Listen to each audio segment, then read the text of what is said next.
Bom dia, meu nome é Luciano Capone e vou apresentar para vocês o trabalho que tem o título de Planejamento Estocástico de Curto Prazo, incorporando a incerteza da estimativa no controle de teores.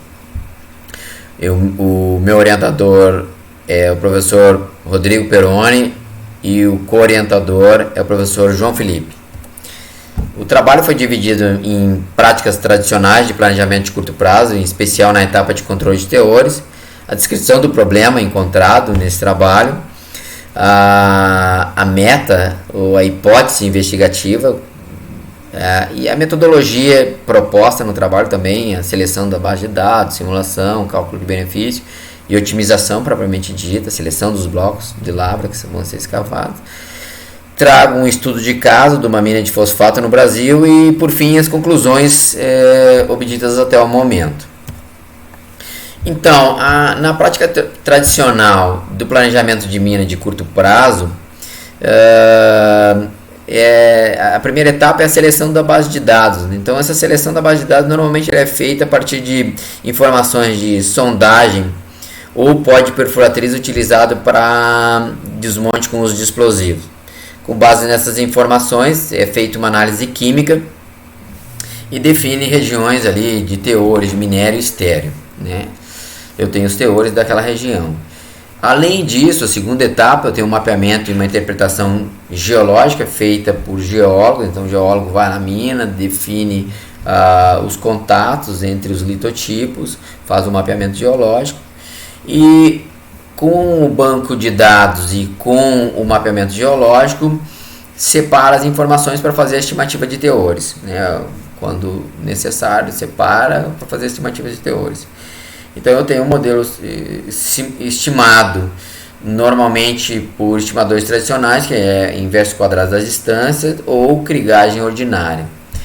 Bom, eu tenho um modelo estimado, eu consigo calcular o meu minério. Esse minério normalmente ele é definido um teor de corte e acima do teor de corte é minério, abaixo do teor de corte é estéreo e entrega para o planejador planejar. O planejador define uma poligonal de lavra em softwares de mineração ou poligonais de lavra que vão representar aquela programação da lavra da semana. E pega aquele plano de lavra, entrega para a topografia ou para o operador do equipamento, é demarcado a área de lavra, minério vai para o britador, estéreo vai para uma pilha, estoques intermediários vão para os estoques intermediários e assim é feito o planejamento de forma sistemática e constante. Qual que é o problema encontrado, né? Os métodos manuais eles são limitados na execução, são subjetivos e não são reproduzíveis. Então eu tenho o Edilson chega na segunda-feira para fazer um plano de lavra, entrega aquele plano. Na quarta-feira vem o Magela fazer outro plano, entrega outro plano de lavra com a mesma base de dados. Então assim, difícil. E até mesmo ele entrega o plano, pegar o mesmo plano da semana, ele vai me entregar talvez até outro plano de lavra. Então é difícil de reprodução. E demora, um plano de lavra para programação da semana, dependendo do tamanho da mina, dependendo da condição. Leva um dia, 2 dias, 3 dias para fazer uma programação semanal de lavra. Além disso, eu tenho uma escassez de informação, então eu tenho a informação da sondagem ou do pó de perfuratriz, embora eu tenha um razoável quantidade maior de pó de perfuratriz, e isso é bom para o planejamento de curto prazo, comparado ao que eu vou lavrar é muito menor, né? Então assim, essa incerteza ela é difícil de definir os limites de minério estéreo do planejador de curto prazo, mesmo com mapeamento geológico. Os contatos são gradacionais, nem sempre são bruscos. Então na prática não é tão simples. E na literatura é visto que se eu conseguir mapear essa incerteza, eu consigo melhorar o meu lucro ou minimizar minha perda. Por exemplo, se eu tenho uma distribuição de teores e eu sei como ela se comporta em uma determinada região, eu consigo melhorar o meu controle, ou então definir que naquela região eu não vou lavrar, vou colocar mais sondagem. Por exemplo, uma região que eu tenho minério e eu estimo como estéreo, o minério, vou botar na pilha, eu vou perder dinheiro. E ou então ele era estéreo, eu coloco ele no britador, eu vou perder dinheiro. De qualquer maneira eu perco dinheiro, em qualquer uma das situações. E mesmo eu buscando a maximização do lucro, ou então tentando pegar blocos mais ricos no início, a variabilidade dos teores na alimentação da planta, se eu conseguir reduzir essa variabilidade dos teores na alimentação da planta, eu consigo melhorar o desempenho da planta, né? Ajustes de coletor, ajustes de desrepressor, então pH, enfim, numa etapa, por exemplo, de flotação, se eu tiver a variabilidade melhor, eu vou conseguir melhorar o meu desempenho da planta. Então, o que eu quero, né? Qual que é a etapa investigativa desse processo? Seria possível criar um novo paradigma de planejamento de curto prazo, contemplando simultaneamente a seleção das áreas visando o máximo lucro, com a mínima variabilidade dos parâmetros de alimentação na planta, e ainda incorporar a incerteza de teores limitada à escassez das informações existentes? Seria essa nova metodologia superior aos métodos do uso na indústria mineral, especificamente para definição de linhas de escavação projetadas para engenharia de planejamento de curto prazo? Então é isso que eu vou desenvolver ao longo desse trabalho. A metodologia proposta é seleção da base de dados, muito parecida com a etapa anterior. Então eu tento pegar uma área maior do que a área que eu quero simular, o que eu quero avaliar para poder capturar a continuidade espacial daqueles dados. Ao invés de usar estimadores tradicionais, como inverso quadrado da distância ou krigagem, eu faço simulação, e aí eu consigo ter modelos simulados e capturar a incerteza geológica a partir disso. A partir dos modelos simulados, eu uso uma função de transferência para avaliar o lucro desses, com base nos teores, o lucro associado a cada um dos blocos. E além disso, escolho uma distribuição de referência que é naquela que eu vou tentar reduzir a minha variabilidade, vou tentar imitar ela, então que o meu sequenciamento de lavra seja o mais parecido possível com aquela distribuição de referência.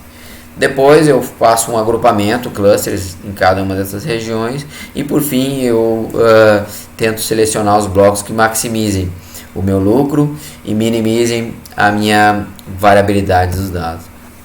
Aqui é a seleção de uma base de dados. Eu peguei a base de dados do Walker Lake, ilustrando, por exemplo, uma programação mensal de lavra.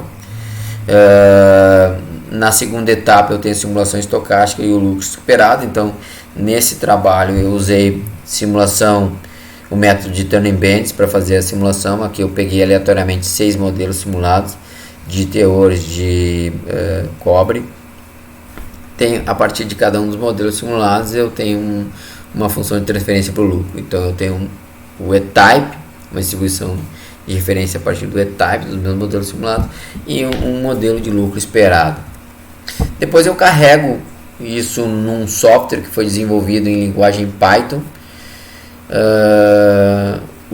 a minha base de dados. Então aqui nessa ferramenta ele só vai otimizar minério.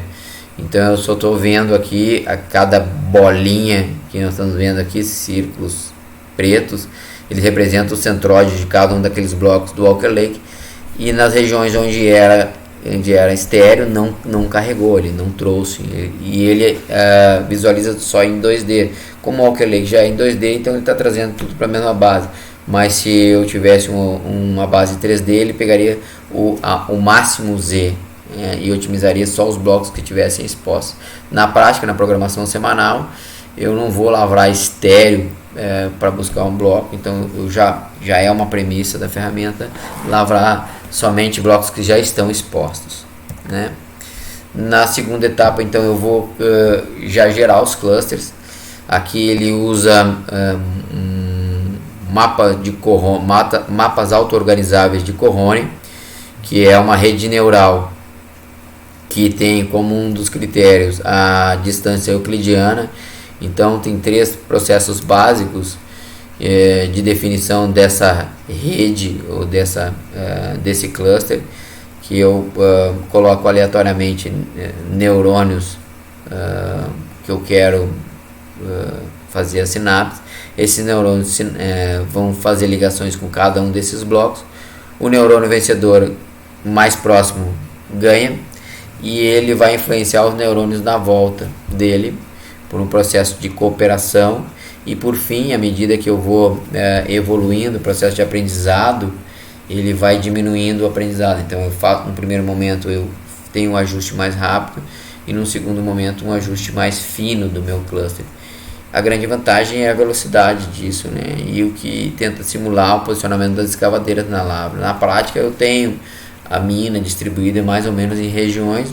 Eu até posso ter tipologias ou características específicas de teores, mas na prática eu tenho regiões frente 1, frente 2, frente 5, frente norte, enfim, mais ou menos parecidas, separadas em regiões. Então o critério de distância euclidiana ele faz sentido em muitos casos. Depois disso, bom, eu já tenho os clusters. Nesse caso aqui eu separei um exemplo com 4 clusters. Agora eu vou otimizar propriamente dito. Eu quero fazer a minha programação da semana. Eu separo meus números de blocos, que é o comprimento do caminho. Então eu vou otimizar ali entre 105 a 110 blocos especificamente. E vou selecionar aqueles blocos daquela região, né? Aqui vocês podem ver o que ele faz. O algoritmo genético ele vai fazer cruzamentos entre gerações e vai avaliar na função aptidão os mais aptos sobrevivem. Aqui a minha função de aptidão ela tem maximiza o inverso das distâncias, maximiza o meu lucro e maximiza o inverso das diferenças entre os teores do meu histograma de referência e o meu histograma da programação daquele período. Depois eu faço isso diversas vezes. Eu tenho simulação 1, benefício 1, agrupamento 1, plano 1, comparo com meus N planos e faço isso para minha simulação 2, benefício 2, agrupamento 1, agrupamento N, plano 2, faço, e aí assim eu tenho sucessivamente minhas N simulações. Então eu faço o meu planejamento estocástico de lavra. Aí eu peguei o estudo de caso de uma mina de fosfato. Nesse caso eu peguei o plano anual, fiz as simulações dentro do plano anual. Também usei Trannenbenz como método de simulação. Transformei os meus teores em lucro e separei um plano do período. Então eu já tenho lá a programação do mês já pré-estabelecida pelo planejamento. Por exemplo, em dezembro eu já sei, a equipe de planejamento já me entregou o plano de dezembro. Eu já sei a topografia do início do mês e a topografia do final do mês. Dentro desse intervalo de planos, eu vou fazer a otimização, o sequenciamento da minha semana, buscando maximizar o meu lucro daquela semana e minimizar a minha variabilidade de teores na alimentação da planta. Então eu carrego isso no STMP, no Short Term Mine Planning, e vou rodar isso diversas vezes. Aqui eu vou carregar e vou setar os parâmetros. Nessa primeira etapa eu seto. Então aqui vocês estão vendo a área dessa mina de fosfato. Coloquei 3 clusters, ajustei e estou ajustando e tá adequado os pesos da minha função. Posso rodar agora isso diversas vezes. Nesse caso, nesse exemplo que eu estou trazendo, são 5 simulações, poderiam ser mais simulações. E ele vai rodar, vai gerar os resultados dessas 5 simulações ao longo do tempo. Então eu peguei, vou rodar 2 agrupamentos. Então ele roda o primeiro o Corrone, mapa auto-organizado, e gera 5 planos para cada uma das simulações. Depois eu faço um segundo agrupamento, que é o agrupamento 1, rodo novamente para essas 5 simulações. Então eu vou ter 2 agrupamentos, 5 simulações, 10 planos de lavra para cada uma dessas simulações. Então depois disso eu vou gerar os resultados. A última janela se chama Result Viewer do plano. Então eu vou olhar esses 10 planos que eu gerei e avaliar em box plot, comparar com meus 5 planos. Plano 1, vou comparar com plano 1, 2, 3, 4, 5, plano 2, plano 1, 2, 3, 4, 5, plano 3, plano 1, 2, 3, e gera um box plot aqui da minha função aptidão. E ele já me dá nessa janela, plano 7 foi o que deu maior aptidão e que deu menor desvio padrão. Então aqui é o agrupamento 1, simulação 2. Pega o 7, começa por ele, agrupamento 1, simulação 2. Ele ainda gera o box plot para o lucro.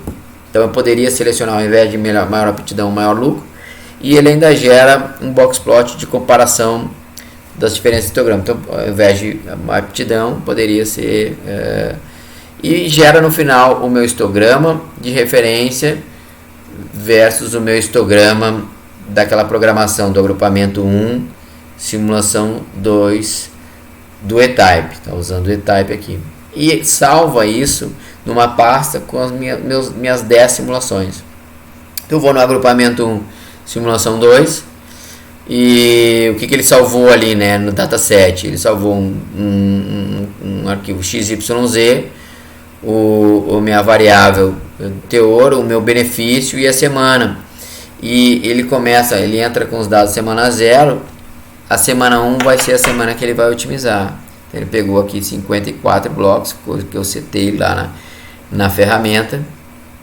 Aquele ali são os planos da semana. Eu sei o tamanho do bloco e sei a minha densidade, eu sei calcular a minha massa gerada naquela semana. E além disso ainda calcula a média dos teores, por exemplo, nesse caso deu a 8,71.